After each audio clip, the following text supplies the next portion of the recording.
Hello and welcome to Analog Insights. In today's episode, I'm taking a closer look at the 50mm f2 rigid produced for the Leica M mount by Leica Lab.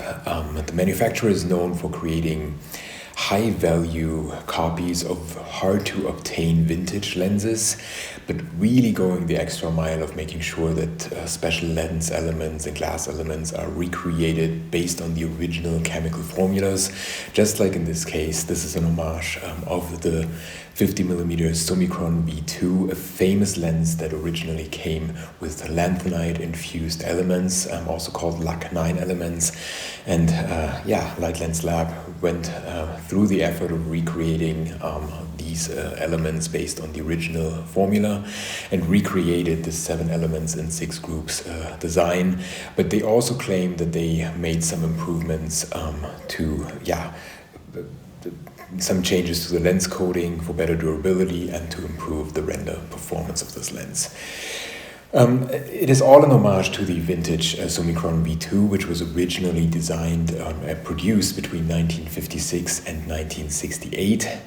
And the vintage prices are relatively high for this lens, and this of course makes this alternative here interesting because this lens here comes in at around $800 as the base price, and then there are a couple of versions with slightly higher prices, but we will get to that in a minute.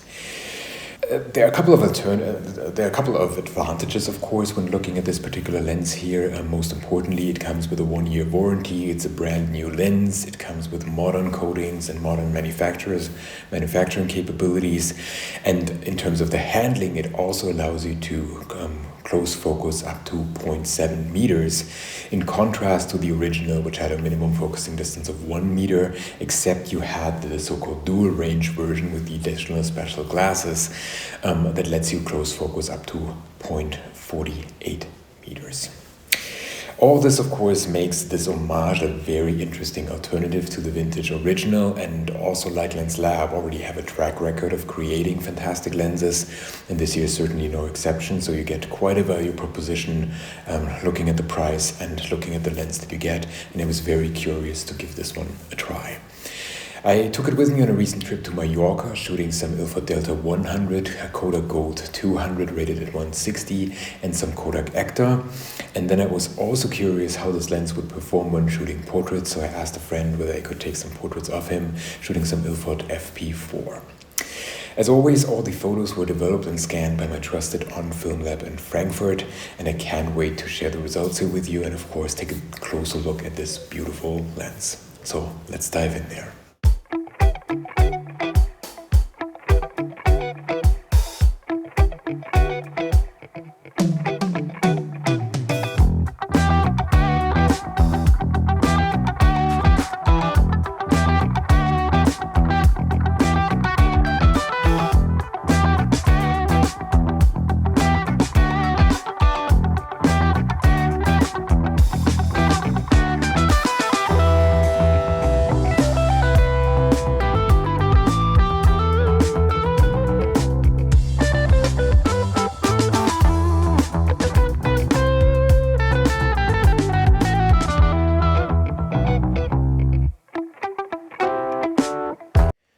The lens is clearly modeled after the original Leica 50mm Summicron V2 and visually retains the same vintage vibe. And while the original was mostly produced in silver and there are only few versions produced in either black paint or black anodized finish, this particular lens here, the homage by Leica Lab, can be had in 4 different versions. There's the base silver model for $799, and there is the version that we have here for $50 more, the black paint one. And then there is an interesting one for $879, a black paint with brassing, which might be very interesting for all those vintage lovers out there who like to see a natural brassing over time. And then there is a bare brass version for $899. Keep in mind that all these lenses here are made by hand and assembled in limited quantities with high quality control in place. They are also numbered, as you can see here, on the inscriptions around the lens. And interestingly, for $110 you can get a custom engraving on this lens, which is of course very, very interesting if you are commemorating a special occasion, or if this is a really important special gift to someone that is dear to you, you can put an engraving on there. The lens comes with 10 aperture blades that close the aperture in even half stops from f2 wide open to f16, and the lens has an E39 filter size and an A42 screw-on or clip-on lens hood, so there are two different ones available. And the hood and the lens cap feel high quality, and they are also really refined nicely, also very nice material.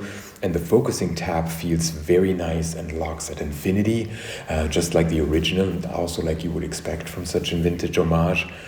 And as mentioned before, the minimum focusing distance is 0.7 meters. The inscriptions feel really well made, and the meters are inscribed in white and the feet in what I would call a dark lipstick red. And at least to my eyes, it was a little bit hard to read on the black paint version here. And I've asked somebody with dyschromatopsia, so basically somebody who has trouble seeing certain green and red tones and seeing them more as in a grayish tone typically. And but he confirmed that in this particular case he doesn't have any problem, but he assumed that it's also in part because of the contrast here being increased, because one part is matte and the other one is more shiny. The red, in my opinion, reminds a little bit of the special custom reds that you can order at Leica directly, or also some of the Voigtländer lenses have this similar dark red tone for these engravings. The lens has been released so far for the Leica M mount, but there will be a Leica thread mount version, which of course is very, very exciting, especially if you look at the vintage lens, because only 1,160 pieces were produced of this Summicron V2 as a vintage lens in the original for the Leica thread mount.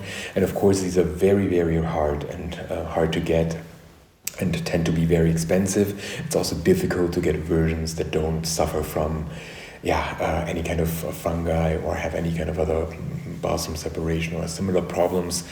So all the typical problems that vintage lenses typically have, and in this case you can basically choose to get a new one and even select the color. So this will be very, very exciting, and personally I would be super excited about shooting such a lens on a vintage Leica 2, for instance, from the 1930s, or on my Canon L2 rangefinder that supports the same Leica thread mount. All this would be really, really exciting in my opinion. And based on the email conversations that I had with Light Lens Lab, I know that the people behind the company are also fond of shooting Oscar Barnack cameras, and therefore have a personal motivation for making sure that the lenses are also produced for the Leica thread mount, and they are strong believers in this mount.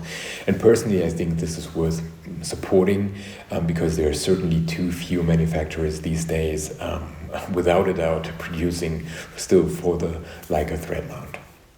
The lens has a full brass body and weighs 266 grams, and it comes with a proper leather pouch, which in my opinion kind of adds to this special touch and also lives up to the price point and all the things that you would expect.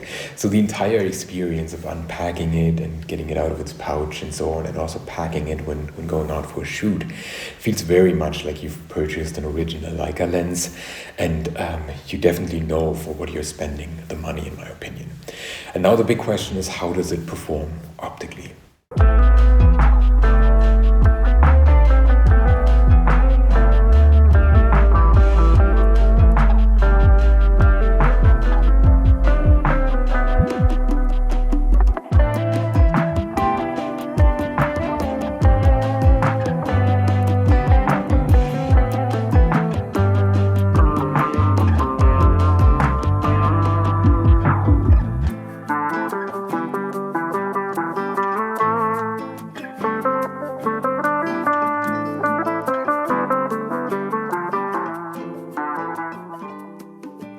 So what about the optical performance and results?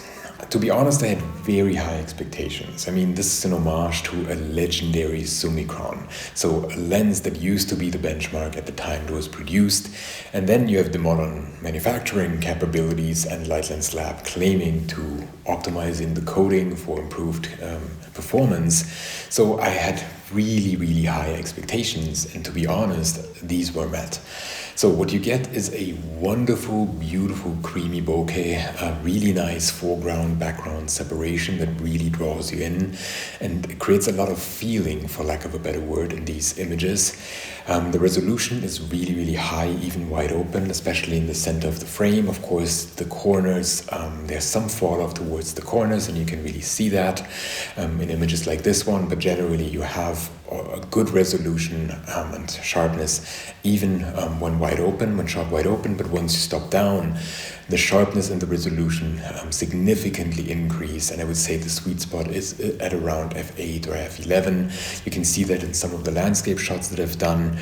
The vignetting is there, but negligible, I would say, and only visible in certain conditions, and if you have bright corners and so on, and only when shot wide open. Once you stop down just a little bit, even f4 or so, it already disappears.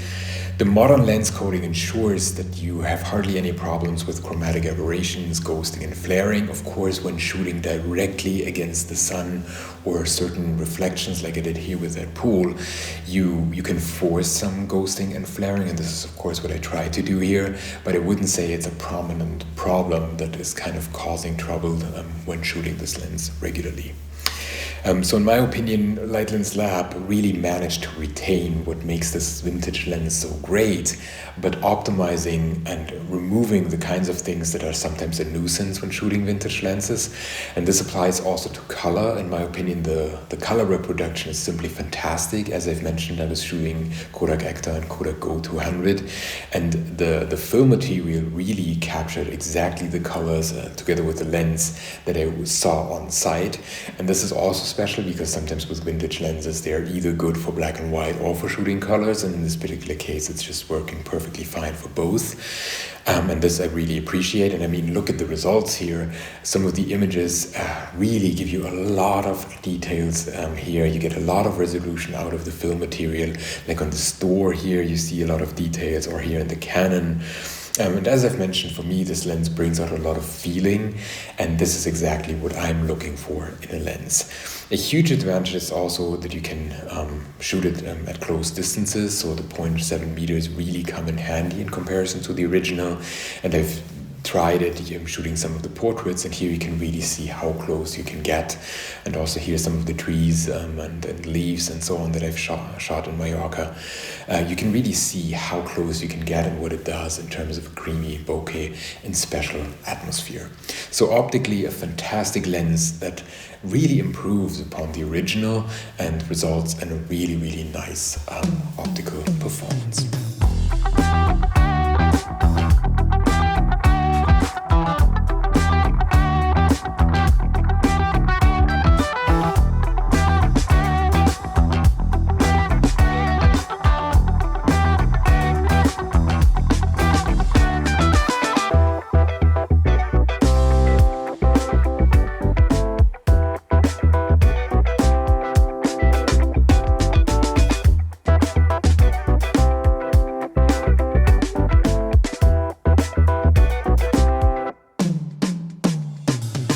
What about the handling and my personal impressions? I was honestly blown away when I unpacked the lens for the first time, seeing the pouch, seeing the lens itself.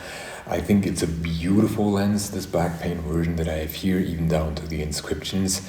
And just handling it, using that wonderful aperture ring and how it clicks into place, the focusing tab and the focusing ring, they just have the right amount of resistance, and also all the way. Sometimes, it's inconsistent and so on. In this case, it's just perfect.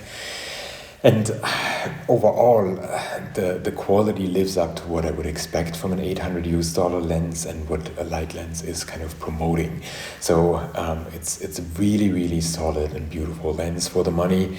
And if you're shooting 50mm lenses like I do, I can also highlight that it's not just a great addition to a lens collection. So if you're into the look of the original Leica Summicron and don't want to go all the way in and purchase this one, then this is certainly a viable alternative to amend your lens collection, so to speak. But I would even argue that this is the kind of lens that could be your always-on lens because it's so perfect.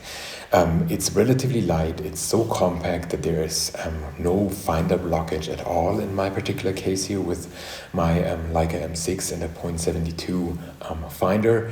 I don't see that lens kind of interfering, even with the lens hood attached, only a very little bit. So really nice compact form factor, relatively light, and a beautiful tight handling. Personally, I also appreciate having an infinity lock. Of course, this is not something for everyone, but personally I like it and appreciate it. And for me, it really comes down comparing this one to an original and looking at the advantages here of this lens versus the vintage one. For me, they're very obvious. I mean, you get a brand new lens with 1-year warranty, you get the same optical formula with slight improvements made possible by modern manufacturer processes. You don't really have to worry about fungus, bosom separation, haze, and all the typical problems that a vintage lens might encounter. Of course, it's rarer for a Leica lens for this to materialize, and still it happens. It always depends heavily on how the lens was previously treated and so on. You know the debate. In this case, you just get a brand new lens and you're fine. The minimum focusing distance, as mentioned before, is better with the 0.7 meters versus the 1 meter in the original. The standard silver version only costs around $800, which is significantly less than the vintage prices are typically, especially for one in a good condition. And of course, you're supporting a younger manufacturer that is really trying hard to push innovation here and bring back certain production processes and so on. On the other hand, you could argue there are certainly also some disadvantages because you don't buy an original vintage lens, but only an homage. And yeah, it doesn't come with the same kind of charm, history, and provenance. And while it shows the intellectual appreciation for the original, it is and will always just be that, an homage to the original. It's not the real thing. And that might also affect how people view you when out and about with the lens. So you might draw people's attention and they might get closer and talk to you, and then at second glance realize, oh, this is not the original. It's not a black paint Summicron V2 like I thought it was, but it's just an homage. And of course, I wouldn't care somebody being disappointed, so to speak, but you might potentially have people who are and who are more concerned about that. And then, of course, there is an argument that is hard to make in the context of Light Lens Labs, but I still want to bring it up. You're kind of supporting a copy and paste culture that has become more popular and prevalent, I would say, in the last few years, where people are basically taking the R&D and the work done in the past and applying that to today and basically taking a shortcut. But as I said, in the case of Light Lens Lab, I wouldn't say that because they're really pushing the envelope and trying hard to then bring out even more of the original optical formula. And these are really dedicated homages from vintage lovers to an audience that is equally nerdy about these vintage originals. But in general, there is a bucket of companies kind of moving in that direction, and you need to be careful, I would say, where you put your money and what you support. With all these points taken into consideration, I would still be inclined to end up with this particular 50mm f2 rigid by Light Lens Lab. To my eyes and for my money, this is a perfect lens, a really, really nice and solid alternative to the vintage original. And also looking at 50mm lenses on the market, it is a fantastic option because what are the natural competitors and natural alternatives? Of course, there are either a card-sized sonar, for instance, that comes in at a similar price point, or a Vogtländer Nocton, which I have reviewed before, the f1.2 or Helia, for instance, from Vogtländer. These would be the natural alternatives where arguably you would get a similar value proposition, so a similar value for the same kind of money. And yet, these are not new, these are not as exciting anymore. Here you have a new manufacturer doing something different and trying to revive something that is certainly interesting and hard to obtain because the numbers are limited, because the prices are high, and here suddenly somebody's thinking of creating access to it, and most importantly, not just doing that for the Leica M mount, but even going all the way in and producing LTM lenses.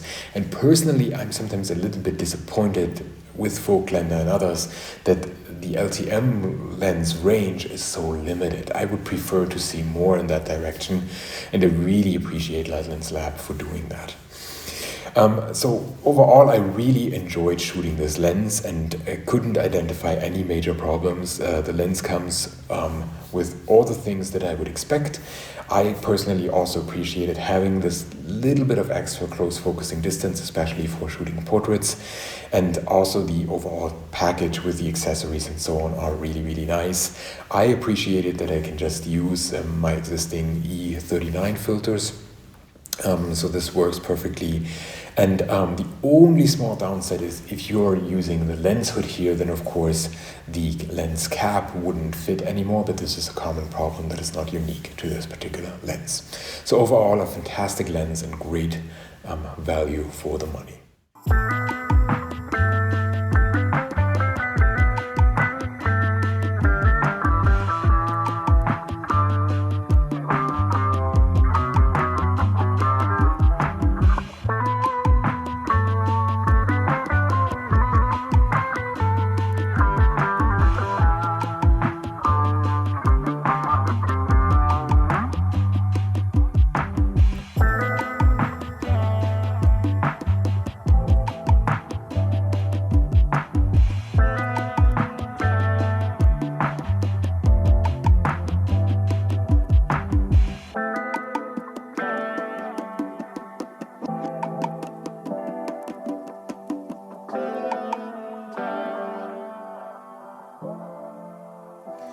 So, thank you very much for watching. I hope you enjoyed this episode of Analog Insights and my review of the Light Lens Lab 50mm f2 rigid, an homage to the Leica Summicron V2 that really lives up to the expectations that I had, comes with all sorts of accessories and certainly also lives up to the price point that it's aiming for. So great value for the money that comes with a lot of benefits and a lot of pros, and without all the trouble and potential headache that a vintage lens comes with, at least sometimes. And this one here is certainly not prone to produce any kind of haze, fungus and similar problems anytime soon. I hope you enjoyed this video. If you did, please remember to like it and maybe even share it with your friends. And if you want to see more videos like this, please subscribe to our channel. Jules, Greg, and I really appreciate each and every subscriber coming our way. So thanks for watching. I hope to see you soon. Bye.